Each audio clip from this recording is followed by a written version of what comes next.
واقعہ کربلا اس سے ریلیٹڈ نہیں ہے کہ جی ان کے اوپر پانی بند ہو گیا، ان کے اوپر ظلم ہوا، کتنے بندے شہید ہوئے، یہ سیکنڈری چیز ہے.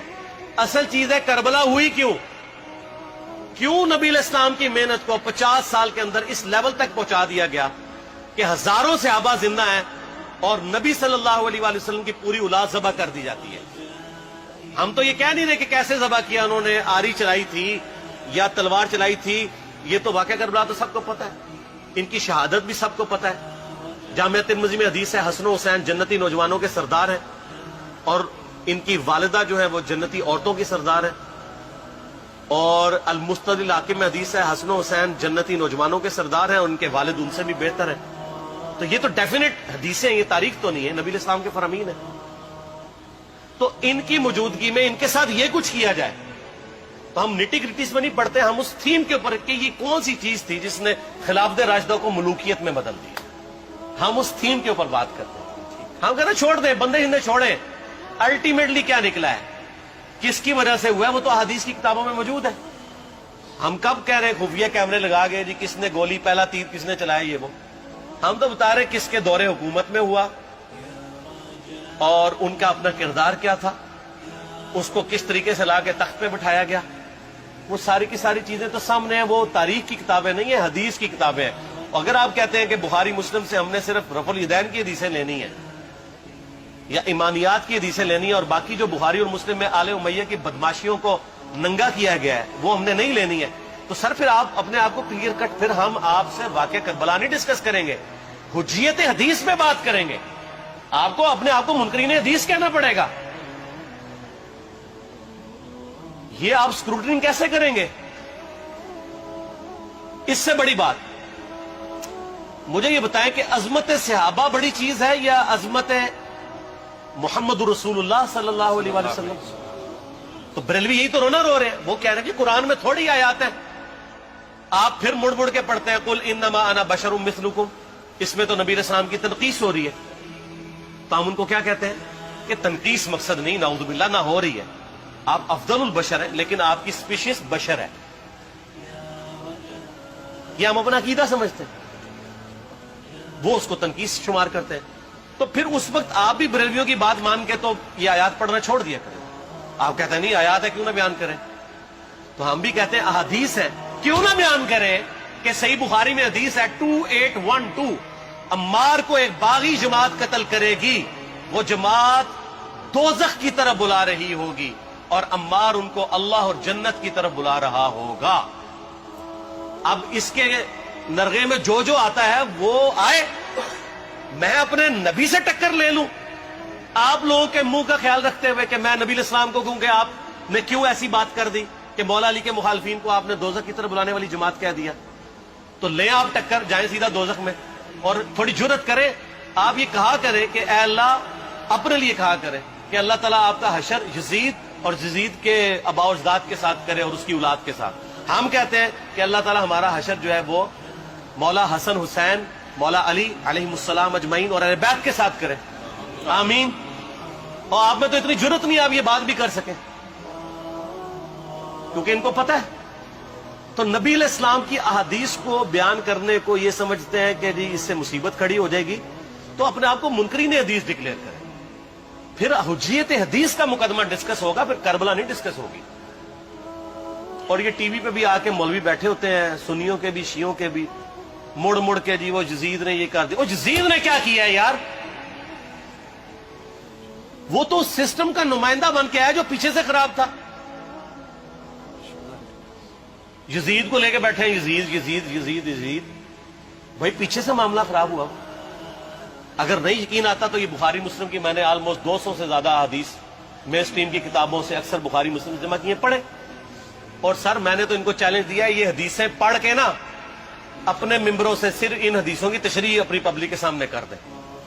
نہیں کر سکتے تو وہ لعنت کے مستحق تو ہو رہے ہیں ہاتھ چھپا کے، اور قیامت دن کے منہ پہ لگام ڈالیے. اور پھر مڑ مڑ کے کہتے ہیں نہیں جی وہ کچھ چیزیں خاص ہوتی ہیں وہ عوام الناس کے سامنے نہیں کرنی چاہیے. وہ صحابہ کرام بھی بعض کا ایسی باتیں پبلکلی نہیں کرتے تھے. میں نے اس کے اوپر بڑا ایک میرا کلپ ہے یوٹیوب پہ، مولا علی سے متعلق 5 جھوٹ. تو میں نے کافی ساری چیزیں اس میں ڈسکس کی ہیں. لیکن میں یہ کہتا ہوں کہ اللہ کے بندو جو چیزیں نبی علیہ السلام نے منع کی ہیں بیان کرنے سے وہ تو ہم ڈسکس کر بھی نہیں رہے. میں نے آج تک آپ کو منافقین کے نام بتائے؟ آپ نے حذیفہ ابن یمان کو بتایا تھے نا آپ صلی اللہ علیہ وسلم نے؟ صحیح بخاری میں آتا ہے. تو میں نے آپ کو بتایا، آپ رازدار رسول تھے، ختم ہوگی بات. میں نے کبھی ڈسکس کی ہے؟ اگرچہ میں نے صحیح مسلم کی حدیث 7035 نمبر ڈسکس کی ہے کہ نبی علیہ السلام نے فرمایا میرے صحابہ میں 12 منافق ہیں، وہ کبھی بھی جنت میں داخل نہیں ہوں گے یہاں تک کہ سوئی کی ناکے سے اونٹ میں گزر جائے، اور ان میں سے 8 ایسے ہیں جس کی کمر پہ دوبیلا پھوڑا نکلے گا. میں نے آج تک آپ کو بتایا کہ کس کس کی کمر پہ دوبیلا پھوڑا نکلا اور اس کی موت اسی پھوڑے میں ہوئی ہے؟ بتایا؟ تو میں تو وہ چیزیں ڈسکس بھی نہیں کر رہا، میں وہ چیزیں ڈسکس کر رہا ہوں جو نبی علیہ السلام نے علامات النبوہ میں بتائی ہیں. یہ امام بخاری حدیث نبوت کی دلیل کے چیپٹر میں لے کے آئے ہیں، اور امام بہقی نے 3500 احادیث پر مشتمل ایک کتاب لکھی ہے دلائل النبوہ، کہ ہم نبی صلی اللہ علیہ وسلم کو نبی کیوں مانتے ہیں، اس کے اوپر. اور اس میں یہ ساری حدیثیں عمار بن یاسر کے قتل والی لے کے آئے ہیں، بتانے کے لیے کہ دیکھیں ہمارے نبی علیہ السلام کی نبوت کی دلیل ہے کہ آپ نے اپنی وفات کے آلموسٹ 30 سال کے بعد ہونے والے واقعے کو پہلے ہی بتا دیا.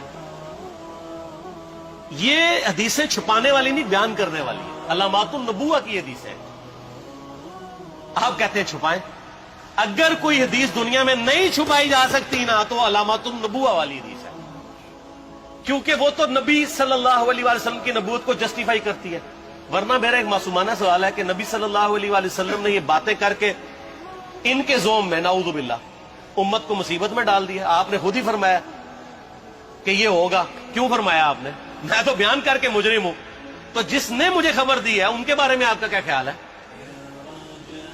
یہ مسند احمد کی حدیث یہ میں نے گھر بیٹھ کے بنائی ہے کہ میری بیوی کا کیا حال ہوگا جس پہ خوف کے کتے بھونکیں گے.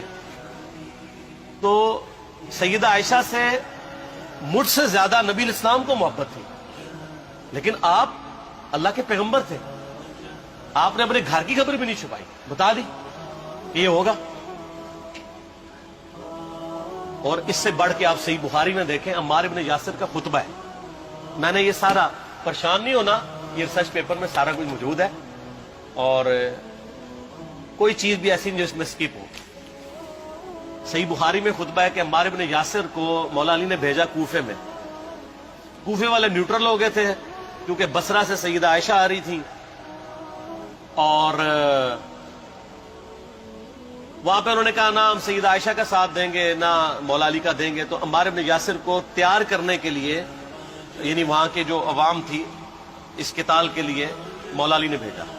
تو سیدنا عمار ابن یاسر نے وہاں پہ کوفے کے ممبر پہ خطبہ دیا. بخاری کے الفاظ ہیں، اوپر والی سیڑھی پہ عمار ابن یاسر نے حسن ابن علی کو بٹھایا، حالانکہ حسن ابن علی سے 4 گنا بڑی عمر تھی عمار ابن یاسر کی، 90 پلس ہو چکے ہوئے تھے، 3-4 گنا ان کی عمر تھی. لیکن اہل بیت کا احترام کیا. خود نچلی سیڑھی پہ بیٹھے. بخاری کے الفاظ ہیں کہ اے لوگو اللہ نے تمہیں آزمایا ہے، ایک طرف دنیا اور آخرت میں تمہارے نبی کی بیوی ہے سیدہ عائشہ، دنیا اور آخرت میں، یعنی عزت اپنی جگہ قائم. یہاں لوگ سمجھتے ہیں کسی کی غلطی آ گئی تو پتہ نہیں کیا ہو گیا. وہ یار اس کا مرتبہ اپنی جگہ ہے، غلطی اپنی جگہ ہے، پیغمبر نہیں ہے وہ. اور دوسری طرف علی ابن ابی طالب ہے. اللہ اب دیکھے گا تم عائشہ کی اطاعت کرتے ہو یا اللہ کی. علی کی نہیں، اللہ کی. کیوں؟ یا ایھا الذین آمنوا اطیعوا اللہ واطیعوا الرسول واولی الامر منکم. ان کا اولو الامر مولا علی ہیں، ان کی اطاعت واجب ہے. یہ اللہ نے آزمایا ہے کہ اللہ کی اطاعت کرتے ہو یا عائشہ کی. اور آپ حیران ہوں گے یہ حدیث امام بخاری حضرت عائشہ کی فضیلت والے چیپٹر میں لے کے آئے ہیں. اگر امام بخاری مشورہ کر لیتے نا ناسبیوں سے تو انہوں نے کہا تھا سر آخری صحیح رکھو، پچھلے والا رہن دو، بلکہ پچھلے والا رکھو آخری والا رہن دو، کہ عائشہ دنیا اور آخرت میں. وہ حدیث گھٹنے کا میں آپ کو طریقہ بتاتا ہوں، کاٹ چھانٹ کرنے کا. وہ آدھی حدیثیں لکھتے ہیں نا، آدھی حدیث ایسے لکھتے ہیں امام بخاری کہ سیدہ عمار ابن یاسر نے خطبے کے دوران فرمایا کہ سیدہ عائشہ دنیا اور آخرت میں تمہارے نبی کی بیوی ہے، بس. لیکن امام بخاری نے پوری حدیث لی ہے، آگے وہ بھی ڈالا ہے کہ اللہ آزما رہا ہے کہ عائشہ کی اطاعت کرتے ہو یا اللہ کی؟ جیسے آپ کے علماء کر رہے ہیں. صحیح مسلم کی حدیث 6488 آدھی بیان کرتے ہیں سارے مولوی، بریلوی، دیوبندی، اہل حدیث سب. میرے صحابہ کو برا مت کہو.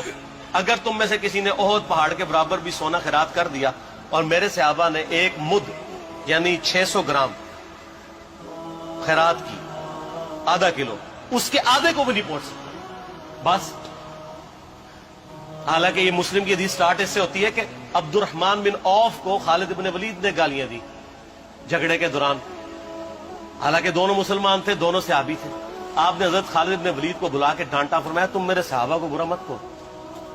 تو خالد بن ولید نے تو آگے سے نہیں کہا حضور میں بھی صحابی ہوں. ان کو پتا تھا کہ عبد الرحمن بن عوف نے اس وقت اسلام قبول کیا جب اسلام کا مطلب تھا مار، تکلیف اٹھانا، اور خالد بن ولید نے گولڈن پیریڈ میں صلح حدیبیہ کے بعد اسلام قبول کیا. میں اب تم لوگ یہ کر رہے ہو، تم لوگ اگر احد پہاڑ کے برابر بھی سونا خیرات کر دو، یعنی صلح حدیبیہ کے بعد والے لوگ میرے ان کے برابر نہیں ہو سکتے. اور جو فتح مکہ پہ معافی مانگ کے مسلمان ہوئے ہیں طلقاء، مؤلفۃ القلوب، آل امیہ، ان کا تو لیول ہی کچھ نہیں ہے. یہاں تو خالد بن ولید کے بارے میں یہ بات کی جا رہی ہے. اور پھر وہ مؤلفۃ القلوب اپنے زمانے میں ممبروں پہ سب و شتم کروائیں سیدنا علی پر. تو سب سے پہلے تو ان کو کہنا چاہیے جن کے بارے میں حدیث تھی کہ تم صحابہ کو گالی مت دینا. ہم نے تو خیر کبھی دی بھی نہیں ہے. اور میں یہ آخری جملہ ان کو ایسا بولتا ہوں کہ جو ان کے دماغ تک ڈرل کر جائے گا کہ آل امیہ نے جو کچھ اپنے دور کے اندر سیدنا علی کی گستاخیاں کی ہیں نا، ہم نے تو ویسی کوئی ایک گستاخی بھی آل امیہ کے بارے میں نہیں کی ہے. میں نے آج تک آل امیہ کے اوپر بائی نیم کسی کے اوپر لعنت کی ہے؟ حالانکہ یہ مولا علی پہ کرتے رہے. یہ ہے لعنتی خود ہو گئے نا. جب مولا علی پہ لعنت کی تو لوٹ آئی. مسند ابی اعلیٰ میں صحیح سند کے ساتھ حدیث موجود ہے، مسند احمد میں بھی موجود ہے کہ سیدنا علی کو جس نے گالی دی اس نے رسول اللہ کو گالی دی صلی اللہ علیہ وسلم. جب ام سلمہ نے کہا تھا، شیخ زبیر صاحب نے اس کو تحکیم میں صحیح لکھا ہوا ہے فٹ نوٹ کے اوپر، کہ لوگوں تمہارے ممبروں پر رسول اللہ کو گالیاں دی جاتی ہیں، تو انہوں نے کہا معاذ اللہ، ہم کب کہیں گے، ایسا نہیں ہو سکتا. تو ام سلمہ نے کہا تم لوگ علی اور اس سے محبت کرنے والوں پہ گالی گلوچ نہیں کرتے ہو کیا؟ جبکہ میں نبی کی بیوی کہتی ہوں کہ سب سے زیادہ رسول اللہ سے محبت، سیدنا علی سے محبت نبی صلی اللہ علیہ وآلہ وسلم کرتے تھے. لہٰذا جب یہ تم کہتے ہو نا علی پر لعنت، علی سے محبت کرنے والوں پہ لعنت، تو یہ لعنت تو تم نبی علیہ السلام تک لے کے جا رہے ہو نعوذ باللہ. کیونکہ علی سے محبت کرنے والا پہلے نمبر پہ نبی صلی اللہ علیہ وآلہ وسلم ہے. اور پھر کہتے ہیں سب کا مطلب تنقید ہے. اور نہ، پرانیاں گلاں، پرانے بابے، پرانے بزرگ جھوٹے ہو. صحیح مسلم کھولو 6229 غدیر خم سے اگلی حدیث، لعن اللہ ابا التراب کے الفاظ ہیں. مٹی والے ابن ابی طالب پر لعنت، یہ الفاظ موجود ہے. سب کا ترجمہ لعنت ہی ہے، تنقید نہیں ہے. اچھا پھر میرا معصومانہ سوال ہے کہ اس کا مطلب ہے صحابہ پہ تنقید کرنا اچھا کام ہے؟ کہیں گے نہیں. تو بتاؤ یہ برا کام کون کرتا تھا؟ شیعہ کا ابا کون ہے؟ رافضیوں کا ابا کون ہے؟ آل امیہ. تو لہذا شیعہ نو میں کہنا کہ تسی شیخین کے اوپر بکواس اور تبرہ کرنے کی بجائے نا آپ لوگوں کو حقائق بتائیں کہ ٹوٹی کمند کہاں. سب مجرمین آل امیہ ہے. اور یہ آل امیہ اور بنو ہاشم کی لڑائیاں نبی علیہ السلام کی بعثت سے پہلے چل رہی تھی، صدیوں سے چل رہی تھی. وہ تو پھر اللہ نے بنو ہاشم کو نبوت کے لیے چنا تو ان کو یہ پھر جیلسی ہضم نہیں ہوئی، وہ چیز آگے چلتی. خیر چھوڑ دیں، ایک تلخ ٹاپک ہے. صلاۃ بر محمد و آل محمد. اللہم صلی علی محمد و علی آل محمد.